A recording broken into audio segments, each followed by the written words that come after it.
विष्णुं शशिवर्णं चतुर्भुजं प्रसन्नवदनं ध्यायेत् सर्वविघ्नोपशान्तये। गुरुर्ब्रह्मा गुरुर्विष्णुः गुरुर्देवो महेश्वरः गुरुः साक्षात् परं ब्रह्म तस्मै श्रीगुरवे नमः। व्यासाय विष्णुरूपाय व्यासरूपाय विष्णवे नमो वै ब्रह्मनिधये वासिष्ठाय नमो नमः। कूजन्तं राम रामीति मधुरं मधुराक्षरम् आरुह्य कविताशाखां वन्दे वाल्मीकिकोकिलं।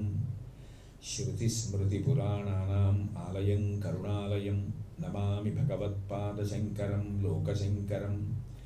ज्ञानानन्दमयं देवं निर्मलस्फटिकाकृतिम् आधारं सर्वविद्यानां हयग्रीवमुपास्महे। वागर्धाविव सम्पृक्तौ वागर्धप्रतिपत्तये जगतः पितरौ वन्दे पार्वती परमेश्वरौ। सूक्तिं समग्रयतुनः स्वयमेव लक्ष्मीः श्रीरङ्गराजमहिषी मधुरैकटाक्षैः। वैदग्ध्यवर्णगुणगुम्फनगौरवैर्यां कण्डूलकर्णकुहराः कवयोधयन्ति। हैमोध्वपुण्ड्रमजहन्मकुटं सुनासं मन्दस्मितं मकरकुण्डलचारुगण्डं बिम्बाधरं बहुलदीर्घकृपाकटाक्षं श्रीवेङ्कटेशमुखमात्मनि सन्निधत्ताम्। विमलपटी कमलकुटी पुस्तकरुद्राक्षसस्तहस्तपुटी कामाक्षी पक्ष्मलक्षी कलितविपञ्ची विभासि वैरिञ्ची। मनोजवं मरुततुल्यवेगं जितेन्द्रियं बुद्धिमतां वरिष्ठं वातात्मजं वनरयूथमुख्यं श्रीरामदूतं शिरसा नमामि। आपदामपहर्तारं दातारं सर्वसम्पदां लोकाभिरामं श्रीरामं भूयो भूयो नमाम्यहम्। सिन्धूरारुणविग्रहां त्रिनयनां माणिक्यमौलिस्फुरत्तारानायकशेखरां स्मितमुखीम् आपीनवक्षोरुहां पाणिभ्याम् अणिपूर्णरत्नचषकं रक्तोत्पलं बिभ्रतीं सौम्यां रत्नघटस्थरक्तचरणां ध्यायेत् परामम्बिकाम्। हरिः ओम्। परमेश्वरस्वरूपेण सर्वे नमस्कार। राजन्मत्तमराळमन्दगमनां राजीवपत्रीक्षणां राजीवप्रभवादिदेवमुकुटैः राजत्पदाम्भोरुहां राजीवायतपत्रमण्डितकुचां राजाधिराजेश्वरीं శ్రీశైలస్థలవాసినీం భగవతీం శ్రీమాతరం భావయే. ఈమి తిప్పుతుంటారు, అందుకే అమ్మవారివన్నీ ఈ మీద తిరుగుతుంటాయి. అదో విచిత్రం. శివాని భవాని రుద్రాని హంసిని మాలిని ఈ ప్రధానమైనవన్నీ ఈ మీద తిరుగుతాయి. అంటే అంబా అవి కూడా ఉన్నాయి, నేను కాదంటలేదు.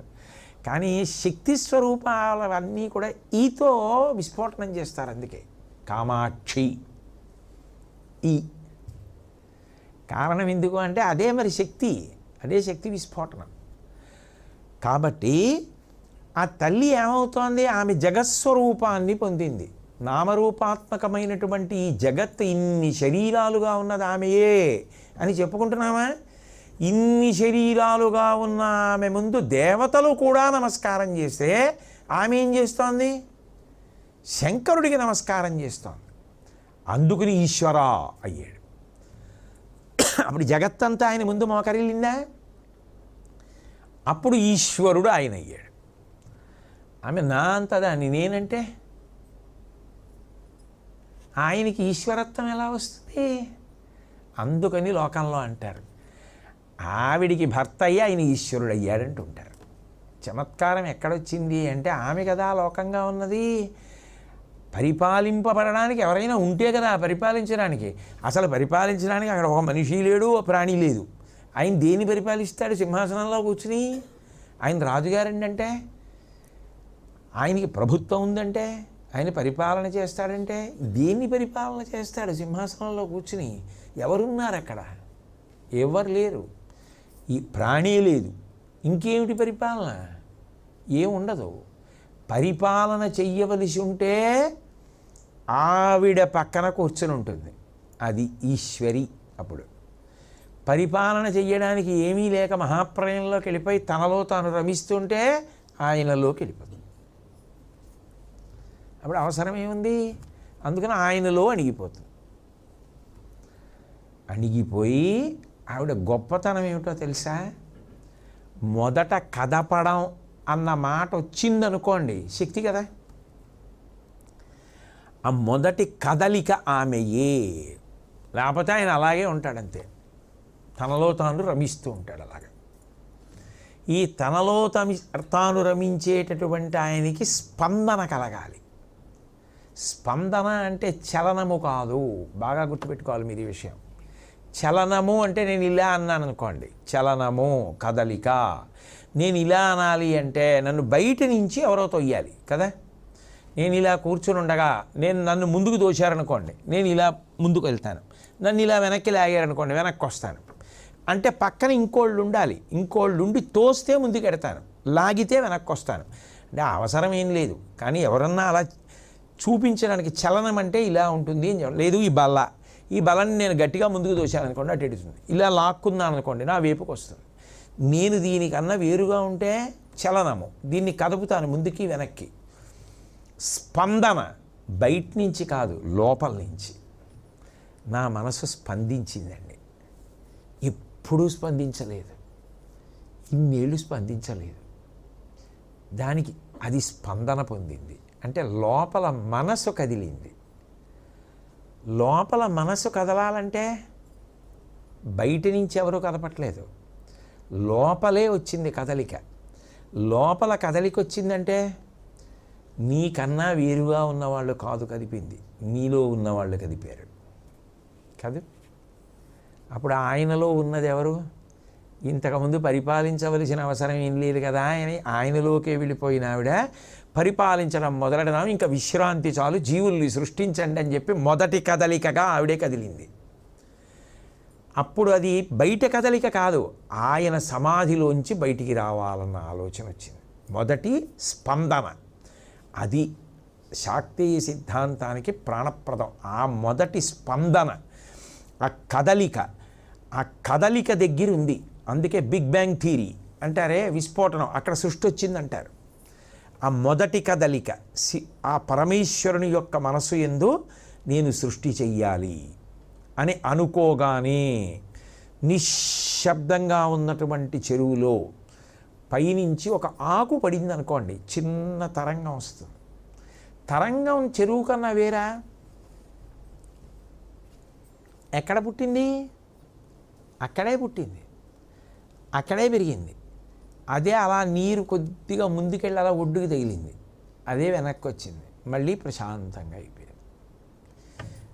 శివుడి మనసే స్పందిస్తే అంటే బయట నుంచి జరగల, లోపల జరిగింది ఆ కదలిక నేను అన్నప్పుడల్లా మీరు స్పందన అనే అన్వయం చేసుకోవాలి. అప్పుడే శక్తి శివుడు కలవడం గురించి నేను మాట్లాడుతున్నది. లోపల కదుపుతోందంటే ఆమె ఆయన యందే ఉన్నది, అవిభాజ్యము, వేరు కాదు, పాలు తెలుపులాగా. అప్పుడు సృష్టి వచ్చింది.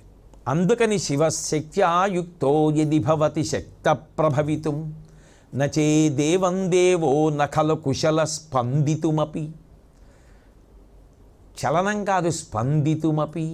ఆమె లోపల లేకపోతే స్పందన కూడా లేదు.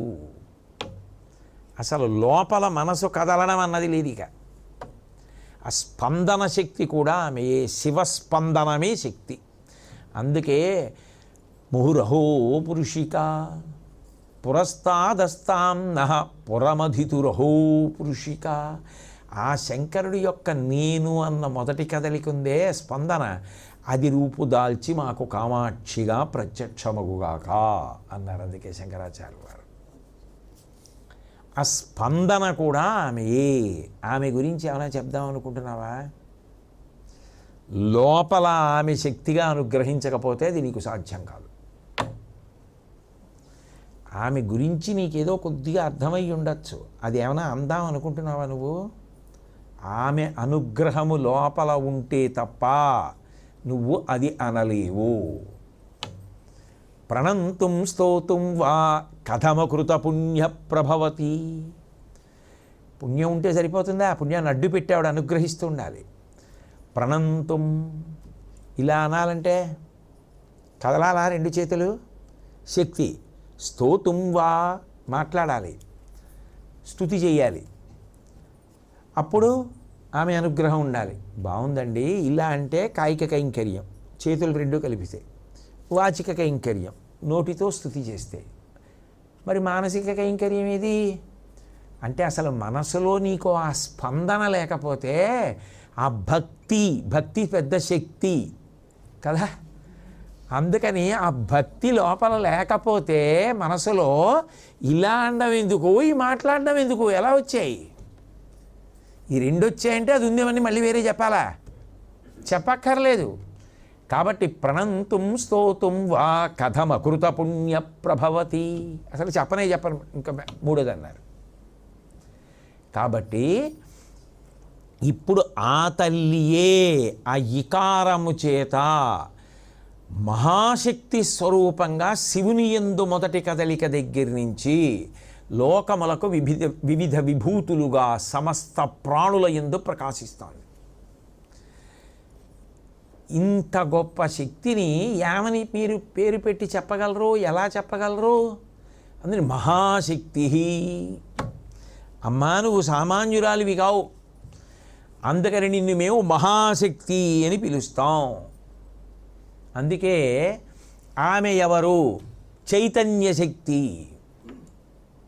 చైతన్య శక్తి అంటే అది లోపల విద్యుత్తుల ప్రవాహం అంతే. ఆ చైతన్యం, ఆ చైతన్యం వదిలేసింది జడం, కర్ర, దానికి స్పందన లేదు. మీరు రాయి దగ్గరికి వెళ్ళి కాలుతో తన్నారనుకోండి, తప్పు, దాన్ని కూడా తన్నకూడదు. ఎందుకు అనవసరంగా తన్నాలి? తన్నారనుకోండి, అత్తెరి నన్ను తంతావా అని అది లేచి తంతుందా? అలా తంతే ఈ పాటికి ఎంతమంది మిగులుతారు? అది జడం, అది ప్రతిస్పందించదు.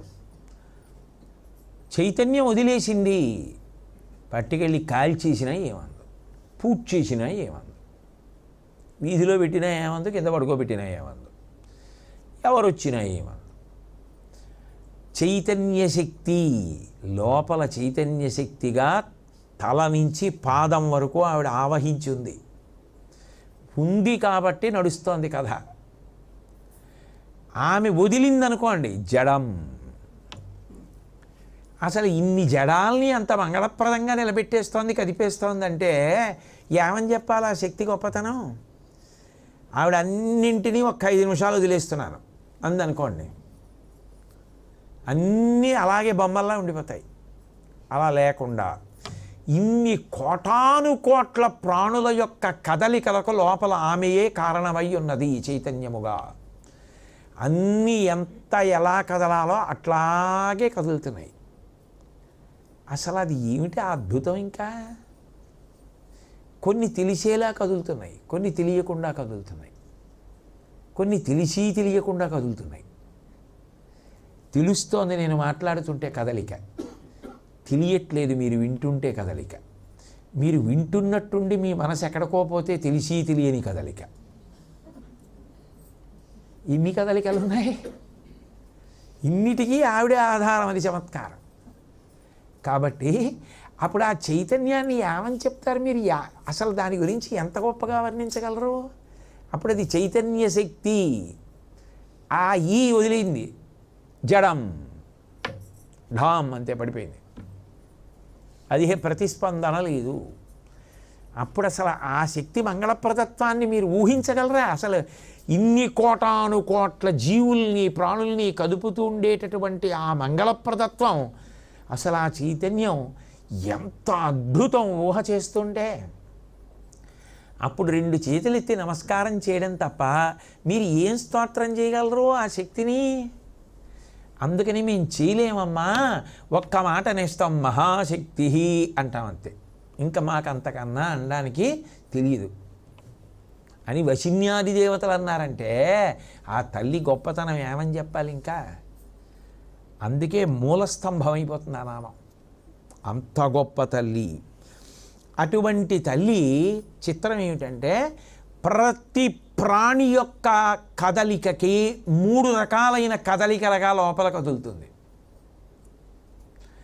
పైకి ఎక్కడా కనపడదు, కానీ లోపల మాత్రం 3గా కదిలిపోతూ ఉంటుంది. కదలిక అనేటప్పటికి శక్తి, శక్తి అనేటప్పటికి మళ్ళీ ఆ పేరుతోటే శక్తి. ఇచ్ఛాశక్తి, జ్ఞానశక్తి, క్రియాశక్తి, ఈ మూడుగా కదులుతూ ఉంటుంది. ఇచ్ఛాశక్తి అంటే లోపల కోరిక ఏదో పుడుతుంది, ఆకలేస్తోంది నాకు కాబట్టి నేను ఏదైనా తినాలి. ఆకలికి పరిష్కారం ఏమిటి? తినడమే. ఉపన్యాసం చెప్పాలి, ఓసారి పుస్తకాలు చూడు జాగ్రత్తగా, అంతేగాని మరీ ధైర్యంతో వెళ్ళిపోకు. కొంచెం ఒక్కసారి దానికి సంబంధించినవి ఏం అరగంటైనా చూడద్దు, అంత మరీ తెగింప. ఒక్క అరగంటైనా అంతంత పవిత్రమైన నామాల మీద కనీస శ్రద్ధ ఒక్క అరగంటైనా చూసి రావాలా? కాబట్టి ఇచ్ఛాశక్తి ముందు శరీరావసరాన్ని గమనిస్తాడు, అది శక్తి. దీనికి ఆకలేస్తోంది, అజ్ఞానం, నాకు ఆకలేస్తోంది అన్నాం. ఆకలేస్తోందని తెలుసుకుంటున్న దానిగా ఉంటుంది. ఎలా తీరుతుంది? ఇప్పుడు పచనం చేసింది లేదు సిద్ధంగా, కానీ ఓ అరటిపండు ఉంది, ఇది తినచ్చు, ఆకలి తీరుతుంది. కాబట్టి ఆకలి తీరడానికి అరటిపండు తినేద్దాం, జ్ఞానశక్తి. అరటిపండు తినేశాడు, ఆకలి తీరిపోయింది, క్రియాశక్తి. క్రియ అంటే పని చెయ్యాలి, అంటే తినాలా? మూడుగా తిరుగుతూనే ఉంటుంది తెల్లవారకట్ట నుంచి రాత్రి వరకు, అంతే. ఏం చేశావు? ఇచ్ఛాశక్తి, జ్ఞానశక్తి, క్రియాశక్తి స్వరూపిణి. అందుకే ఏదైనా పెద్ద పని మొదలెట్టే ముందు ఏం చేస్తారంటే, అక్కడ ఓ ముగ్గురు ఉన్నారనుకోండి తల్లులు, మీరు ముగ్గురు రండి అంటారు. ఎందుకంటారంటే ఈ మూడు కలిస్తేనే అక్కడ నువ్వు కోరుకున్న పంట అని. ఇచ్ఛాశక్తి, జ్ఞానశక్తి, క్రియాశక్తి. నీకేదో ఆలోచన ఉంది, అదేదో అక్కడ జరగాలి, అది ఆఖరిగా దవ్వాలి. అందుకని ముగ్గురు వచ్చి అమ్మ 4 విత్తనాలు వేయండి అంటారు. ఇచ్ఛాశక్తి, జ్ఞానశక్తి, క్రియాశక్తి స్వరూపాలుగా రండి అంటే పరదేవతయే శక్తి రూపంగా మీరు ముగ్గురు కదిలి రండి అనడం.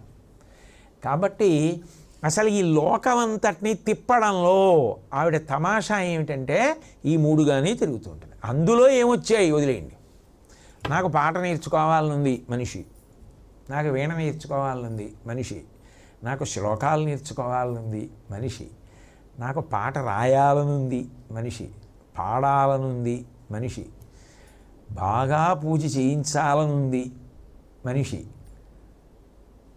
ఆకలిస్తోంది ఏదో ఒకటి తినాలి, అక్కడ వరకే. పాటలు పాడదాం, ప్రవచనాలు చేద్దాం, ఇవన్నీ ఏమి ఉండవు. ఆకలిస్తోంది, ఏమైనా తిందాం, ఒంట్లో బలం ఉంది, అలా తిరిగి వద్దాం, ఇదంతాను. ఓ కుక్క ఉందనుకోండి, దానికి అంతకన్నా ఏముంటుంది?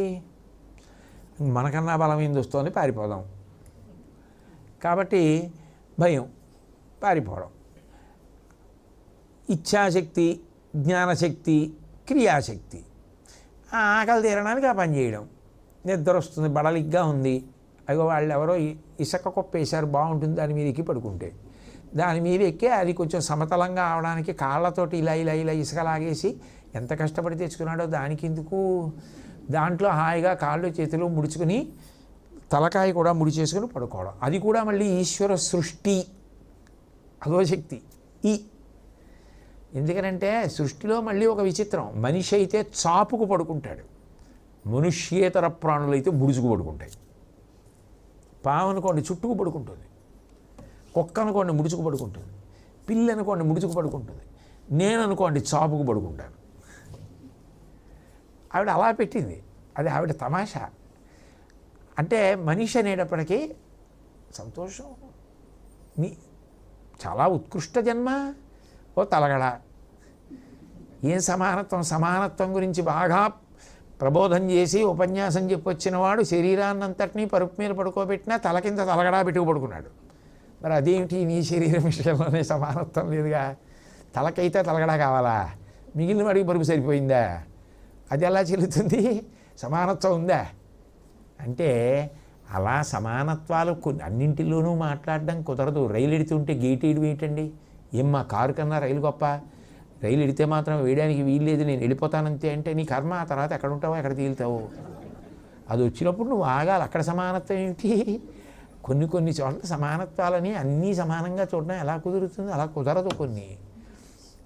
కాబట్టి అథవా చెప్పేది ఏది అంటే ఈ లోకంలో ఆ తల్లి యొక్క గొప్పతనం ఎక్కడుంది అంటే ఇచ్ఛాశక్తి, జ్ఞానశక్తి, క్రియాశక్తి ఆయా ప్రాణుల యొక్క వైభవాన్ని బట్టి మారుతుంది తప్ప మూడు ఇంతే. ఇవి మూడు దాటడానికి మాత్రం ఏముండదు. ఇంకా మీ మనుష్యుడిగా ఎంత గొప్ప కోరిక కోరినా ఇచ్ఛాశక్తి, ఆ కోరిక తీరడానికి ఎన్ని ప్రణాళికలు వేసినా జ్ఞానశక్తి, ఆ ప్రణాళికలతో తీర్చుకున్న క్రియాశక్తి, అంతే. ఇన్ని కాకపోయినా చిన్ని అవసరాల కోసం వెళ్ళిన మిగిలిన ప్రాణులవి కూడా ఇంతే. ఇచ్ఛాశక్తి, జ్ఞానశక్తి, క్రియాశక్తి, అంతే. ఈ మూడుగానే ఉంటాయి అంతే. దాటి నాలుగో దాంట్లోకి వెళ్ళడానికి ఆవిడ ఒప్పుకోరు. అందుకే త్రిపుర సుందరి. ఆవిడ తత్వం అంతా మూడు మీదే తిప్పేస్తుంటుంది. నాలుగుకి ఎవరన్నా వెళ్ళాడంటే త్రిశూలం పట్టుకున్న ఆయన అనుగ్రహానికి వెళ్ళిపోయాడని గుర్తు. పైకి మూడుండి మూడిటికి ఆధారమైనటువంటి అసలైంది ఆయన చేతితో పట్టుకుంటాడు. త్రైగుణ్యం శూలమేత శాపరసు సత్యనిష్టత అని శుద్ధ సత్వాన్ని పట్టుకుంటాడు. దాని మీద సత్వరజస్తమో గుణాలు ఉంటాయి. అందుకని ఆవిడ అనుగ్రహించింది అనుకోండి, నిన్ను మూడులోంచి దాటిస్తున్నానంటే శంకరుడికి అప్పచెప్పేస్తుంది. ఆయన త్రిపుర సంహారకుడు, ఆవిడ త్రిపుర సుందరి. వాళ్ళిద్దరూ ఆది దంపతులు. అది చమత్కారం. కాబట్టి తిప్పడం అంతా ఆవిడే. అప్పుడు శక్తి కాలా. కాబట్టి ఆ తల్లి ఏం చేస్తూ ఉంటుంది అంటే ఇచ్ఛాశక్తి, జ్ఞానశక్తి, క్రియాశక్తి స్వరూపిణి అయి శక్తి అన్న పేరుతోటే ఎన్ని కోటాను కోట్ల ప్రాణులు ఉండనివ్వండి, వాళ్ళకి కలిగేటటువంటిది వాళ్ళు తీర్చుకోవాలనుకునేది తీర్చుకునేది కలిపి మూడుగానే విభాగం అంతే చేసి నడిపించేస్తాం కథ అంతా. ఎంత ఆశ్చర్యం. కాబట్టి అంత గొప్ప తల్లి. ఆ తల్లియే తన వైపు నుంచి అనుగ్రహించాలనుకుందనుకోండి, నేను మీకు ఉపకారం చేస్తాను అందనుకోండి, మళ్ళీ ఈతోనే పూర్తి చేస్తుంది. నేను ప్రేమశక్తి, నేను పరమ ప్రేమైక మూర్తి అయి మీ ముందు నిలబడుతున్నాను కాబట్టి అర్హత అనర్హతలను విచారించకుండా మీకు అన్నం పెడతాను. ప్రేమశక్తి, అనుగ్రహ శక్తి, మీకు జ్ఞానం ఇచ్చి శంకరుడి దగ్గరికి అప్పచెప్పేస్తాను. అనుగ్రహ శక్తి. అట్లాగే మాయాశక్తి, నేను అసలు తెలియకుండా తిప్పేస్తుంటాను. ఎన్నాళ్ళైందో తెలిసే లోపలే అయిపోతుంది. ఇప్పుడు చాలా బాగా మనసుగా నచ్చే దాంట్లో ఉన్న విశేషం ఏంటంటే కాలం తెలియదు. అప్పుడే అయిపోయిందండి అన్నారనుకోండి, మీ మనసుకి అసలు కాలం తెలియలేదని గుర్తు. అందులో మీరు ఉండిపోయారు. జీవితం అంతే. అబ్బా ఎంత బాగుందో అని అనుకునే లోపల టకా టకా టకా టకా టకా టకా తిరిగిపోయింది, అయిపోయింది, తెరవేశారు, అయిపోయింది ఆ జన్మ అక్కడికి. కాబట్టి మాయాశక్తి ఇలా కోటాను కోట్ల ప్రాణుల్ని తిప్పనగలదు. వద్దులేరా అబ్బాయి, ఇంకా నిన్ను అనుగ్రహించేశానని వదిలించేసేసి ఇంకా నువ్వు రావద్దులే అని అనగలదు. కాదులే ఇంకొక్కసారి రా అని అనగలదు. వద్దని శంకరుల్లో కలిపేయగలదు. ఆవిడ ఏమైనా చేయగలదు. కాబట్టి ఆవిడ ప్రేమశక్తి, అనుగ్రహశక్తి, మోక్షశక్తి, క్రియాశక్తి, ఏదైనా ఈతో పూర్తవుతుంది. ఎందుకంటే మిమ్మల్ని ఎలా కదిపినా అంతే. ఇంకా కదలికలన్నీ ఆవిడ ఆపేస్తే ఆలో కలిసిపోతాడు శివ. ఆయన ఏమైపోయాడంటే శివుడు అయిపోయాడండి. అంటే శివ అంటే ఏ కదలికలు లేవు. దానికి మళ్ళీ కదలిక దీర్ఘం వచ్చిందనుకోండి, శివ అన్న అమ్మవారు శివ అని వదిలేశారనుకోండి, ఏ కదలిక లేకుండా అయిపోయారు. అంటే శివుని ఎందో ఐక్యమైపోయాడు. ఇంకా అది ఆవిడ యొక్క గొప్పతనం. అలా లోకాల్ని నడిపిస్తుంది కాబట్టి, భవమునందు తిప్పుతూ ఉంటుంది కాబట్టి, పుట్టుకల ఎందు తిప్పుతుంది కాబట్టి భవాని. భవునికి భార్యగా భవాని, మరి తిప్పద్దు కాబట్టి మళ్ళీ ఈ అదో చమత్కారం. ఆ శక్తిలోది పట్టుకుని వెడితే అలా ఎంత వెడుతుందో. ఇంకా శక్తి అంటేనే వెళ్ళాలి కదా, ఎప్పటి వరకు వెళ్ళాలి? అమ్మ బాబోయ్ మాకు తెలిసిపోయింది అమ్మాయి అనే వరకు వెళ్ళాలి. అని మనమంటే సరిపోయిందా? నీకు తెలిసింది రోయని ఆవిడ అనాలి. కాదు, అన్న తర్వాత ఆగే వరకు వెళ్ళాలి. ఎక్కడ ఆగాలి? ఎక్కడ మొదలెట్టావో అక్కడికి వచ్చేయాలి, అప్పుడే పూర్ణం. మొదలెక్కడ? ఆ దగ్గరే, మళ్ళీ ఆ దగ్గరికి వచ్చేయాలి. శివ అయిపోయింది. కథ కంచికి, మనం ఇంటికి, మళ్ళీ ఈ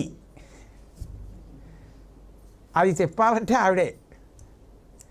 కాబట్టి ఏది ఏమైనప్పటికీ ఈ తిప్పగలిగినటువంటి లక్షణం ఏదైతే ఉందో సమస్త కదలికల సమాహార స్వరూపం. అసలు దాని గురించి ఇంకా ఏం చెప్పాలి? మీ అందరికీ అన్నీ తెలుసు, తెలిసి తెలియనట్టు వినడం మీ గొప్పతనం. కాబట్టి ఆ తల్లి అలా అనుగ్రహించగలదు. ఆ అనుగ్రహించాలనుకున్నప్పుడు ఇంకా బాహ్యంలో దానికి లెక్క ఏమిటండి? ఆవిడ అసలు లోకంలో ఇది వీడికి అసాధ్యం అన్నదాన్ని సాధ్యం చేసేస్తుంది ఆవిడ. అందుకే ఆ శక్తి వైభవం గురించి ఓ మాట అంటారు, అది కృష్ణపరంగా అంటారు. మూకం కరోతి వాచాలం పంగుం లంఘయతే గిరిం యత్ కృపా తమహం వందే పరమానంద మాధవం. ఆ తల్లి అనుగ్రహం కలిగిందనుకోండి, మూకం కరోతి వాచాలం, పుట్టుకతో మాటలు రానటువంటి మూగవాడి చేత ఆ తల్లి గొప్ప గొప్ప పలుకులు పలికించగలరు. మూకం కరోతి వాచాలం పంగుం లంఘయతే గిరిం. కుంటివాడు, ఒక కాలు బలహీనపడిపోయినటువంటి వ్యక్తి పర్వత శిఖరములను దూకేస్తాడు. అంత శక్తిని ఆమె ఇచ్చేస్తుంది. పంగుం లంఘయతే గిరిం యత్ కృపా తమహం వందే. ఎవరు నీ కృపని పొందాడో వాడికి అసాధ్యమైనటువంటి విషయమే లేదు.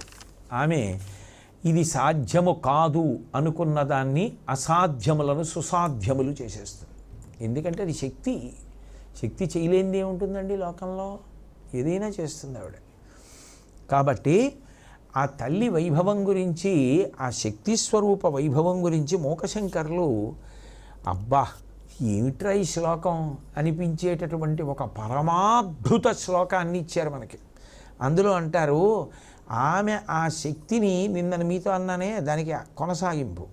మహాసత్వా, ఇంత శక్తి, అదంతా లోకహితం కోసమే వెడుతూ ఉంటుంది. అది గొప్పతనం. అందులో శమిత జడిమారంభ కంపా తటీ నికటేచరీ నిహత దురిత స్తోమ సోమార్ధముద్రిత కుంతల ఫలిత సుమనో వాంఛా పంచాయుధీ పరదేవత సఫలయతు మే నేత్రే గోత్రేశ్వర ప్రియనందిని అన్నారు. పరమాద్భుతమైనటువంటి శ్లోకం. ఇందులో చాలా చాలా విచిత్రమైన విషయం ఏమిటంటే అసలు అమ్మవారిని ఎక్కడా కూడా పేరు పెట్టి పిలవలేదు, కానీ సంబోధన పిలుస్తున్నారు. ఏమని అంటే సఫలయతు మే నేత్రే. అమ్మ నాకు కళ్ళు ఇచ్చావు కదా, ఈ కళ్ళతో ఎన్నో చూసి చాలా సంతోషపడిపోయాను. అబ్బా నేను కాబట్టి చూశానని సంతోషపడ్డా కాదు, ఇప్పుడు అర్థమైంది.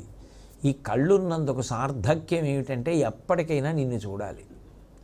ఈ కళ్ళకి వైభవం, ఈ కళ్ళు చూడవలసింది చూసేసాయి అనాలంటే అమ్మా నిన్ను చూడాలి, అప్పుడు సాఫల్యం చెందినట్టు. ఆ సాఫల్యమును ఆ నేత్రములకు ప్రసాదించు, నువ్వివ్వాలి. ఎలా? గోత్రేశ్వర ప్రియనందిని. గోత్రేశ్వరుడు అంటే పర్వతములకు రాజైనటువంటి హిమవంతుని యొక్క ప్రియనందిని. అత్యంత ప్రేమ ఆయనది పొందినటువంటి కుమార్తె, హిమవంతుని కుమార్తె హైమవతి, పార్వతి. కాబట్టి అటువంటి హైమవతి ఎవరైతే ఉందో ఆ పార్వతీ స్వరూపంగా కామాక్షి పరదేవత నువ్వు అభిన్నం కదా, నాకు దర్శనాన్ని అనుగ్రహించు. అయితే నువ్వు అలా నాకొక్కసారి కనపడాలని ఎందుకు అంటున్నానో తెలుసా అమ్మా? చూడండి, మనకి చాలా ప్రీతిపాత్రమైన వాళ్ళు ఉన్నారనుకోండి, అది ఆ ప్రీతి మనసు లక్షణం. ఇందాక చెప్పే కదా స్పందన అని. అది లోపల ఎందుకు కలుగుతుంది అంటే దానికి ఏం కారణాలు ఉండవు. కొంతమంది కనపడలేదనుకోండి, మీకు చాలా బాధగా అనిపించేస్తుంది. అందుకని ఆ ప్రీతి ఎందుకు కలిగింది అంటే ఏదో కారణం లేకుండా మాత్రం కలగదు. సర్వసాధారణంగా ప్రీతి కలగడానికి కారణం గుణం. ఆ గుణము చేత కలుగుతుంది. అమ్మా, ఒక్కసారి నా కళ్ళు సాఫల్యం పొందాయని నేను తృప్తి పడడానికి నాకు గోత్రేశ్వర ప్రియనందిని కనపడవమ్మా. ఏమిటి నీకు ఎందుకంత ప్రీతి నేనంటే అంటావా? ప్రియనందిని ఆ శక్తి ఏం చేస్తుంటావు దాంతో? మళ్ళీ ముందుకు రండి. అప్పుడు అంటే శమిత జడిమారంభా. ఎంత గొప్ప మనుష్య జన్మ పొందితే మాత్రం నిద్రపోవడానికి తినడానికి తప్ప ఏ మంచి విషయం చేయడానికి, ఏ మంచి విషయం చదవడానికి, ఏ మంచి విషయం పరిశీలించడానికి పనికి రాకపోతే జడత్వం కాదు. ఇంట్లో మంచం ఎలా పడుందో మంచం మీద వాడు అలాగే పడి ఉంటాడు. ఇంట్లో కంచం ఎలా పడుందో కంచంలో వాడు అలాగే తింటుంటాడు. అంతే తేడా. కాకపోతే అది కదలదు. వీడు కదిలి అక్కడికి వెళ్ళి తింటాడు, ఇక్కడికి వచ్చి పడుకుంటాడు తప్ప మూడో పని లేకుండా ఉండిపోతే అలా అన్యాయం కదా అలాగా. కాబట్టి అమ్మా, నువ్వు ఆ జడత్వాన్ని తీసి అవతల పారేస్తావు. చైతన్య స్తబక మకరంద శృతి చెరి, నిత్యోత్సాహం, ఏదో చెయ్యాలి, ఏదో చెయ్యాలి, ఏదో చేయాలి, తపన, ఆర్తి, ఎప్పుడూ ఏదో మంచి పని, ఎప్పుడూ ఏదో మంచి పని, దానికోసమని తాపత్రయం. ఆ తాపత్రయంతో ఏదో ఆలోచన చేస్తూ ఉంటాడు. ఎప్పుడు ఏదో మంచి పని చేస్తూ ఉంటాడు. లోకానికి ఏదో మంచి మార్గదర్శనం చేస్తూ ఉంటాడు. అది జడత్వం పోయిందంటారు. అంటే జీవితకాలాన్ని సార్థక్యం చేసుకుంటూ ఉంటాడు, ఎప్పుడూ సద్వినియోగం చేస్తూ ఉంటాడు. అలా చేసేటటువంటి శక్తివి నువ్వే. ఎందుకని? లోపల శక్తి ఇంతకుముందు లేకపోలేదు, ఉంది. దాని వాడికి అసలు సద్వినియోగం చేసుకుంటే కదూ. ఓ మంచి మాట వినడు, ఆ మంచి మాట నిలబెట్టుకోడు. ఆ మంచి మాట విని వదిలేస్తే ఉపయోగం ఏమిటి? స్పందించాలి. దానికి ప్రతిస్పందన పొంది అవును నిజం, నేను ఇది చెయ్యాలి అని పూనిక పొందుతాడు. ఆ పూనిక పొందాలంటే ఆవిడ అనుగ్రహం ఉండాలి. లేదు, విని వదిలేస్తాడు అంతే. అప్పుడు దానివల్ల ఏమిటి ఉపయోగం? ఎలా కీర్తి పొందుతాడు? ఎలా సాధిస్తాడు? విని ప్రతిస్పందించి అవును నేను ఇది చెయ్యాలి, రేపటి నుంచే మార్పు జీవితంలో అన్న స్థితి వస్తే జడత్వం పోయింది. తన శక్తిని తాను సద్వినియోగం చేయడం మొదలెట్టాడు. ఇప్పుడు కొత్తగా ఏమి ఇవ్వలేదు, ఉన్నదానికి అడ్డు పోయింది, సరి అయిన దారి దొరికింది, ఆ ఉత్సాహం వచ్చింది. అది అమ్మా ఎవరిస్తారు? అది నువ్వివ్వాలి. అది నువ్వు ఇచ్చావా? ప్రాణి అపార కీర్తి పొందేశాడు. అది నువ్వు ఇవ్వలేదు, వాడికి కష్టపడ్డం మీద ఉత్సాహమే లేదు, అలా జీవితం వెళ్ళిపోతుందా సంతోషంగా, అంతే. భండాసురుడు అంటారు. భండుడంటే కాలం గడిచిపోతుంటే చాలు, వాడే భండు. కాబట్టి శమిత జడిమారంభ కంపా తటీ నికటే చెరి. ఆవిడకి ఆ కంపా నది అంటే మహా ఇష్టం. ఇప్పటికీ నేను ఒకసారి చూశాను, ఏకాంబరేశ్వరుడు దేవాలయంలో అడుగున ప్రవహిస్తూ ఉంటుంది ఆ కంప. ఆ కంపా నది ఒడ్డున తిరుగుతూ ఉంటుంది కామాక్షి. ఆవిడంటేనే కదలిక, ఆవిడ కదలకపోతే శక్తి ఎలా? అందుకని బొత్తిగా ఎప్పుడూ అలా కూర్చున్న అమ్మగానే కాదు, తిరిగే అమ్మగా చెప్పాలి. అది గొప్పతనం. ఆ తిరిగే అమ్మ ఈయే. అందుకని కంపా తటీ నికటే చెరి, కదులుతున్న అమ్మ కంపా నదీ తీరంలో తిరుగుతూ ఉంటుంది. ఎక్కడ ఇష్టం ఉందో అక్కడ తిరుగుతూ ఉంటుంది. కాబట్టి నిహత దురిత స్తోమా, నువ్వు ఈ పాపం చేసావు, వృద్ధిలోకి రావడానికి వీల్లేదు అని అదే పనిగా కర్రట్టు కూర్చుంటుందా? కాదు. హేమమాలిని ఏం చేస్తుంటుంది ఆ తల్లి అంటే ఆర్ద్రాం కరిణీం యష్టిం సువర్ణాం హేమమాలినీం. ఆ తల్లి చేతిలో రాజదండాన్ని పట్టుకొని, లేదు వీడిలో మంచితనం చాలా ఉంది, కేవలం ఆ పాపాన్ని అడ్డుపెట్టి వీడిని పాడు చేయని పాపం తీసేస్తాను అని పాపములను కూడా పరిహరిస్తూ ఉంటుంది. అంత ఉదార హృదయ, అంతటి దయామూర్తి, కారుణ్య రాశి. కాబట్టి అమ్మ నిహిత దురిత స్తోమ ఎంత అప్పుడు ఆవిడ శక్తి లోకానికి ఎంత వినియోగిస్తోంది. ఆ శక్తితోటే జడత్వాన్ని తీసేసింది, శక్తిని అంతకు ముందే ఇచ్చింది, వాడి వృద్ధికి కారణమైంది. ఏదో నుయ్యి తవ్వుతుంటే జలకడ్డుగా పెద్ద బండరాయి పడింది. బండరాయిని బదలగొట్టారు, నీరు చిమ్ముతుంది పైకి. అలా ఒక్కసారి వాళ్ళ ఉత్సాహం పెళ్ళుబుకిందంటే ఇంకా వాడిని పట్టుకోలేకపోయారు. అంతే, వాడు అనితర సాధ్యమైన విషయాలన్నీ సాధించేశాడు జీవితంలో. ఒక్కసారి ఆ చైతన్యం రావాలంటే ఆ జడత్వం వదిలిపోయిందా ఇక వాడిని మీరు పట్టుకోలేరు. కాబట్టి నిహత దురిత స్తోమ పాపములనన్నిటినీ ప్రతిబంధకాల్ని తీసేసింది. అంతే, రాచబాటలో ముందుకెళ్ళిపోయాడు.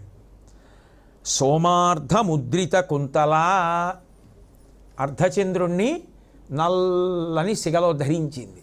ఎందుకని? చంద్రుడి యొక్క కళలు పెరగడం తరగడం కాలం కదలడానికి సూచన. కాలమునందు అన్ని ప్రాణులు పడిపోతాయి. కాలమునందు పడిపోవలసిన అవసరం లేని స్థితికి నిన్నెత్తుతాను, అంటే ఇక మళ్ళీ పుట్టక్కర్లేని స్థితిని ఇస్తాను అని చెప్పడానికి చంద్రరేఖని ధరించి కూర్చుంది. కాబట్టి సోమార్ధ ముద్రిత కుంతల ఫలిత సుమనో వాంఛ.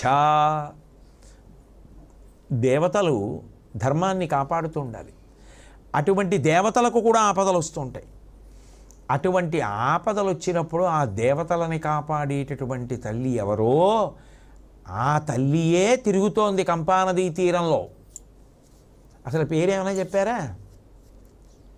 గోత్రీశ్వర ప్రియనందిని హైమవతి కామాక్షి. అంతే, నేను అనాలి హైమవతి కామాక్షి అని. గోత్రీశ్వర ప్రియనందిని. అటువంటి తల్లి నువ్వు ఏం చేస్తుంటావు అంటే దేవతల యొక్క కోరికలు తీరడానికి కూడా నువ్వే కారణం, నీ శక్తితోనే తీరుస్తుంటావు. అటువంటి తల్లి పంచాయుధీ పరదేవత. ఓ పరదేవత, సమస్తమునకు కారణమైన దాన పంచాయుధీ, పంచాయుధములను పట్టుకుంటుంది. అసలు అక్కడ ఉంది కదండి తమాషా. అసలు అద్భుతాన్ని పెట్టేశారంతే మూకశంకర్లు. పంచాయుధములు ఎవరివి? మన్మధుడివి. 5 పువ్వులు ఆయుధములుగా పట్టుకునేవాడు ఎవరు? మన్మధుడు పట్టుకుంటాడు. అరవిందము, అశోకము, నవమల్లికము, నీలోత్పలము, చూతము అని 5 పువ్వులు అట్టుకుంటాడు. ఆ 5 పువ్వులు అట్టుకుని అలా తిప్పుతున్నాడు అంతే. ఇంకా ఆవిడేం చేసింది? వాడి విషయంలో ఆ పువ్వులొద్దురా, నేను వేస్తానులే ఆ పువ్వులని ఆవిడ తీసుకుని ఆవిడ పట్టుకుంది ఆ 5 పువ్వులు. ఇప్పుడు ఆవిడ పట్టుకుంటే శబ్ద స్పర్శ రస రూప గంధములు 5 కూడా భగవత్పరములయ్యాయి భక్తితో. శబ్ద వింటాడు కానీ భగవత్ సంబంధం, స్పర్శ ముట్టుకుంటాడు భగవత్ సంబంధం, రస తింటాడు భగవత్ప్రసాదం, రూప చూస్తాడు భగవద్విభూతిగా, గంధ వాసన అనుభవిస్తాడు కానీ ఈశ్వర ప్రసాదంగా. మల్లెపూల చెండు తీసుకెళ్ళి పరదేవత పాదాల మీద పెట్టి భార్య కొప్పులో పెడతాడు. అప్పుడు వాసన తగిలిందేమో ఆయనకి. కాబట్టి భగవత్ప్రసాదంగా వాసన అనుభవించాడు. కాబట్టి ఆయన మన్మధుడి బారిన పడి లోకములో అలా జన్మలను పొందుతున్న వాడిని ఉద్ధరించాలంటే ఆవిడ ఏమీ చేయలేదు. ఆయన విషయంలో ఆ 5 పూలు నాకు ఇచ్చేయండి అని నిశ్శబ్దంగా ఆ 5 తీసుకుని తను ఆయుధాలుగా పట్టుకుంది. అంతే, వాడు మారిపోయి మోక్షానికి వెళ్ళిపోయాడు. ఎంత నిశ్శబ్దంగా అయిపోయింది, అంత నిశ్శబ్దంగా చేసేస్తుంది. ఎక్కడ చడి చప్పుడు లేదండి అంటారు చూసారా. యుద్ధం చేస్తే ఆయుధాలు పట్టుకుని పెద్ద అరుపులు కేకలు అట్టహాసం ఉండాలి. మన్మధుడి బాణ ప్రయోగంలో కానీ అమ్మవారు 5 బాణములు పట్టుకున్నా కానీ నిశ్శబ్దం. మన్మధుడి బాణంలోనూ అరుపులు కేకలు ఉండవు. మన్మధుడు బాణాలు వేస్తూనే ఉంటాడు. ఎక్కడ అరుపులేవి కేకలేవి, రక్షించండి రక్షించండి అని కానీ ఆయి బాబు అని కానీ కొట్టండి నరకండి ఏవి ఏం లేవు. అబ్బా అబ్బా ఎంత బాగుంది ఎంత బాగుంది మనసులో సంతోషాలే తప్ప ఏముంటాయి, ఏముండవు. మన్మధుడు బాణాలు వేసినా అంతే, అమ్మవారు బాణాలు వేసినా అంతే, ఆ 5 పువ్వులు ఆవిడ తీసుకున్నా అంతే. అంత నిశ్శబ్దంగా మారిపోయాడు. చడీ చప్పుడు లేని యుద్ధాలు చేయడానికి పంచాయుధాలు మన్మధుడి చేతిలో ఉన్నా అమ్మవారి చేతిలో ఉన్నా అంతే. అందుకే ఆ యుద్ధాల్లో గురించి రాయడానికి సాధ్యం కాదు ఇంకా. అందుకని అసలు ప్రస్తావించారు. ఆ 5 పువ్వులు ఈవిడి చేతిలోకి వెళ్ళాయి. పంచాయుధ ధరీ. ఎంత నిశ్శబ్దంగా ఎంత మార్చేసిందండి. ఆ మార్పు ఎలా చేసిందో, ఎప్పుడు చేసిందో, ఎట్లా మారిపోయాడో, అంత ఋషి ఎలా అయిపోయాడో, అంత గొప్ప మార్పు ఎలా వచ్చేసిందండి ఆయనలో. ఏమైందండి అసలు, అలా ఎలా అయిపోయాడండి అంటారు అంతే. ఆ మార్పు పైకి కనపడే మార్పా? నల్లవాడు తెల్లగా అయిపోయాడా, తెల్లవాడు నల్లగా అయిపోయాడా, పొడుగువాడు పొట్టుగా అయిపోయాడా, పొట్టువాడు పొడుగ్గా అయిపోయాడా? ఏమీ లేదు. మనిషి దైవం అయిపోయాడు అంతే. పుట్టుకలేనివాడు అయిపోయాడు. ఎలా అయిపోయాడు? ఆయన చేతిలో 5 బాణాలు ఇలాగే ఆయన విషయంలో నేను పట్టుకుంటున్నాను అంతే. అంతే అయిపోయాడు. ఎంత చిత్రం కామాక్షి. కాబట్టి అంటే అమ్మా అని నేను అంటున్నాను. కాబట్టి పంచాయుధధరీ ఆ శక్తి అసలు మీరు ఏం కొలుస్తారు, ఎలా చెప్తారు? అంత నిశ్శబ్దంగా అలా చేసేస్తుంటే శక్తితో చేసేవి పైకి కనపడతాయి. ఇది ఎక్కడి గొడవ? అసలు ఇంతంత మార్పుల మోక్షం వరకు తీసుకెళ్ళిపోవడం. ఆ నిశ్శబ్దంగా ఇలా ఓసారి ఆ పూలు ఇలా తీసుకుని తను ఇలా పట్టేసుకుంటే అయిపోయింది అంతే. వాడి విషయంలో ఎంత అనుగ్రహం, ఏమి శక్తి ఆవిడ. అంతేనా? కాదు. పంచాయుధధరి అంటే 5 ఆయుధములు పట్టుకునేవాడు శ్రీ మహావిష్ణువు కూడా. ఆయన పట్టుకుంటాడు. ఆయన ఏం పట్టుకుంటాడు అంటే ఆయన పట్టుకునేటటువంటివి శంఖము, పాంచజన్యము అంటారు, చక్రము, సుదర్శనము, గద, కౌమోదకి. అందుకే వాటిని దగ్గర నుంచి మనసు పెట్టి ఒకసారి చూసినా చాలు. వాటిని చూడాలి. శంకరాచార్యులు వారు వాటి మీద స్తోత్రం చేశారు. ఒకసారి దగ్గరగా చూసి సంతోషించాలి. ప్రదక్షిణాలు చేయమండం ఎందుకంటే గిరా గిరా గిరా గిరా తిరగడము మంచిదే, అది గొప్పే. కానీ ఆగి ఓసారి స్ఫుటంగా అవన్నీ చూస్తుంటే అదో అందం. కాబట్టి గద, కౌమోదకి, ఖడ్గం, నందకం, శార్ంగము, విల్లు, ఇవి 5 ఆయన ఆయుధాలు. ఈ 5 పట్టుకుంటాడు. సర్వసాధారణంగా ఆ శార్ంగం అనేటటువంటి ఆయుధం పట్టుకుని కనపడ్డం. ఆ విల్లు పట్టుకుంటే వేరు, యుద్ధంలోనే పట్టుకుంటాడు దాన్ని. కాబట్టి ఇప్పుడు అవి ఆ పంచాయుధధరీ అంటే ఆ ఆయుధాలు ఈవిడ పట్టుకుంటుంది. అప్పుడు విష్ణుదుర్గ, విష్ణుశక్తిగా నిలబడిందని అంటే లోకరక్షణ చేస్తూ ఉంటుంది. అప్పుడు 5 పట్టుకుంది ఈ లోకములన్నింటినీ. లోకములంటే ఇంకా మామూలుగా కాదు, దేవతల వరకు. ఎందుకని అంటే సముద్రంలో ఒకప్పుడు చీకటి రూపంలో ఉండేవాడు పంచజనుడు అనబడేటటువంటి ఒక రాక్షసుడు. ఆయనని సంహరించి ఆయన యొక్క అస్థితో తయారు చేయబడినటువంటి శంఖం ఏది ఉన్నదో దానికి పాంచజన్యమని పేరు. పంచజనుడు అన్న రాక్షసుని యొక్క అస్థిలోంచి, ఎముకలోంచి తయారైంది కాబట్టి అందుకు పాంచజన్యం. అది ఆయనదే, ఇంకెవరికీ లేదు ఆ శంఖం. అందుకని అది అపురూపం. అటువంటి శంఖం ఆయన చేతిలో ఉండగా ఓసారి ఆ శంఖం వంక చూస్తే చాలు మన్ని శంఖం చేస్తాడు. భవిష్యోత్తర పురాణంలో చెప్తారు. ఆయన మనని శంఖం చేయడం అంటే, శంఖం ఏం చేస్తుంది? నేను పట్టుకుని ఊదాను అనుకోండి, గట్టిగా ఊతుంది, జయాన్ని పిలుస్తుంది. నేను శంఖం అవుతానంటే లోపల ఉన్న పరమాత్మకి నేను శంఖం, లోపల నుంచి ఆయన మాట్లాడడానికి నన్ను ఉపకరణంగా చేసుకుంటాడు. అయిందా? జీవితం ధన్యత పొందిందా? శంఖాన్ని చూస్తే శంఖం అవుతాం, చూడాలి ఒకసారి. కాబట్టి లేదు గొప్ప సంగీత విద్వాంసుడి అవుతావు, లేదు గొప్ప కవి అవుతావు, ఏదైతే నేను తరించడానికి. కాబట్టి అట్లాగే సుదర్శనం చక్రం, ఆ చక్రాన్ని చూసేటప్పటికీ రాక్షసులకు ప్రాణాలు పోతాయి. భక్తులు ఆ చక్రం వంక చూసినప్పుడు పరమానందాన్ని పొందుతారు. అందులో చమత్కారంగా ఈ 2 వేళ్ళు ఇలా పట్టుకుంటే ప్రయోగించడానికి సిద్ధంగా ఉన్నట్టేమో, హాయిగా అలా కాకుండా విలాసంగా శేషశయనం మీద పట్టుకుని ఈ 2 వేళ్ళు ఈ 2 వేళ్ల మధ్యలో గట్టిగా ఇలా పట్టుకుని ఉన్నాడు అనుకోండి, అలా పట్టుకున్నాడంటే అది సుదర్శనం. భక్తులు మాత్రమే చూడ్డానికి. అంటే అక్కడికి అసలు రాక్షసులు రానేరారు. ఈ వేలుకి తొడుక్కోడు. ఇలా పట్టుకున్నాడు, ఈ 2 వేళ్ళు ఈ 2 వేళ్ల మధ్యలో పట్టుకున్నాడు, అది సుదర్శనం అంటాను నేను. అలా శేషశయనం మీద పట్టుకుని ఈ 2 వేళ్ళు ఈ 2 వేళ్ల మధ్యలో పట్టుకున్నవాడు ఉన్నాడే, వాడు ఎవరి కోసం? భక్తులు చూస్తారని సుదర్శనం. మరి చూస్తే ఊరట, మన జోలికి రాగలిగిన వాడు లేడు, ఆయన మన పక్షాన ఉండగా తక్కువ ఏమి మనకు, రాముండు ఒక్కడుండు వరకు అని ఊరట పొందుతారు భక్తులు. అందుకని సుదర్శనం. కౌమోదకి, ఆ గద అలా పాదాల వైపు పెట్టుకుని దాని మీద ఓ చెయ్యేసి పెట్టుకు పడుకున్నాడు అనుకోండి, అంటే ఇప్పుడు లేచి దాన్ని ఎత్తి పట్టుకొని లేడు, ఓ చెయ్యేసి అలా ఉంచాడు అంతే. కౌమోదకి అంటే భూమిని సంతోషపెట్టునది. భూమిని పాడి చెయ్యాలనుకునే వాళ్ళు ఎవరుంటారో అటువంటి రాక్షసుల్ని సంహరిస్తాడు దాంతో.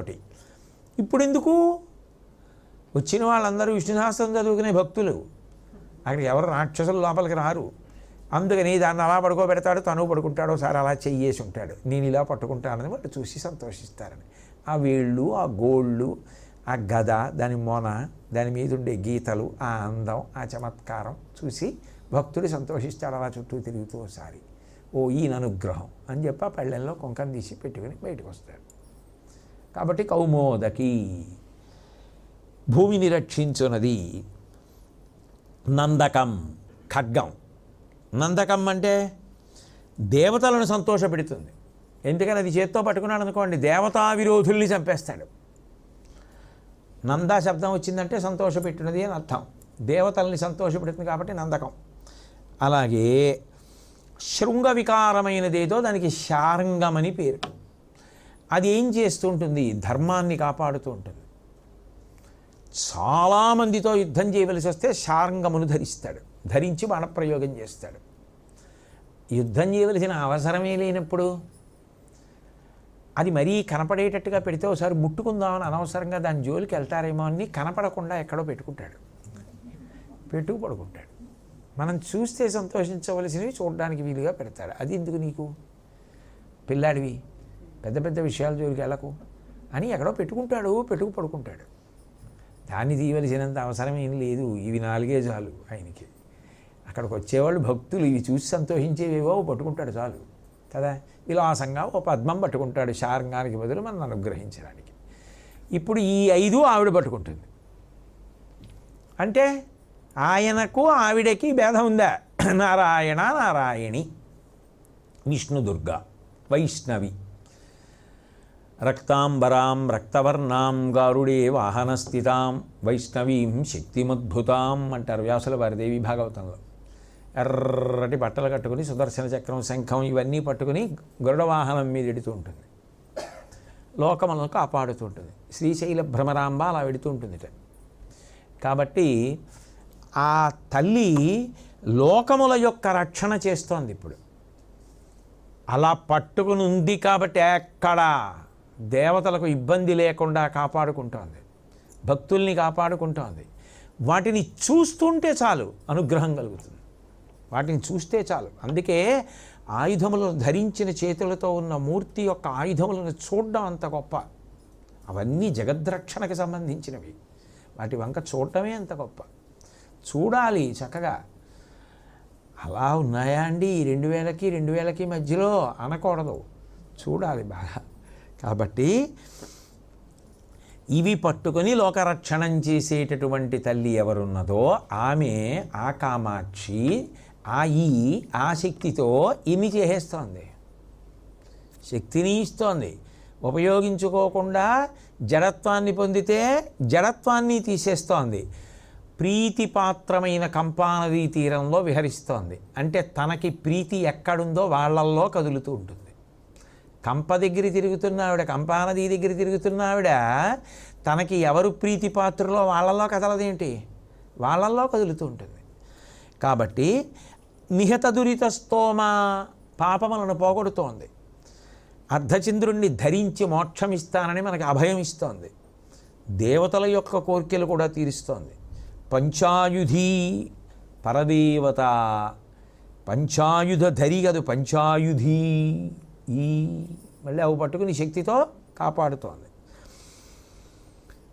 అమ్మా నీ చెప్పాను కానీ ఒక్కసారి చూడాలనుందమ్మా, ఒక్కసారి. సఫలయతుమే నేత్రే, ఈ కళ్ళు సాఫల్యం పొందాయనడానికి ఒక్కసారి కనపడమ్మా. ఎవరు? గోత్రేశ్వర ప్రియనందిని. ఎలా కనపడతావు? పద్మాసనం వేసుకున్న కామాక్షిగా వద్దమ్మా, కుర్చీలో కూర్చున్నటువంటి హిమవంతుని కూతురు హైమవతిగా కనపడు, ఎదురుగుండా కూర్చుని కనపడు. ఒక్కసారి నిన్ను నా కళ్ళతో అట్లా చూసేశానంటే అమ్మా ఇంతమందిని పెద్ద మనసుతో ఆదరించగలిగినటువంటి కరుణామూర్తిగా నిన్నొక్కసారి ఈ కళ్ళతో చూస్తే మహాశక్తి నామం చెప్పి అలా చూసి నా కళ్ళు సాఫల్యం పొంది అక్కడికి పూర్ణత్వాన్ని పొందేసింది ఆ నామం. ఆ తర్వాత వాక్కులు ఎందుకు, మళ్ళీ రేపు 6:30 పలుకుదాం. తల్లి ఏది పలికిస్తే అది.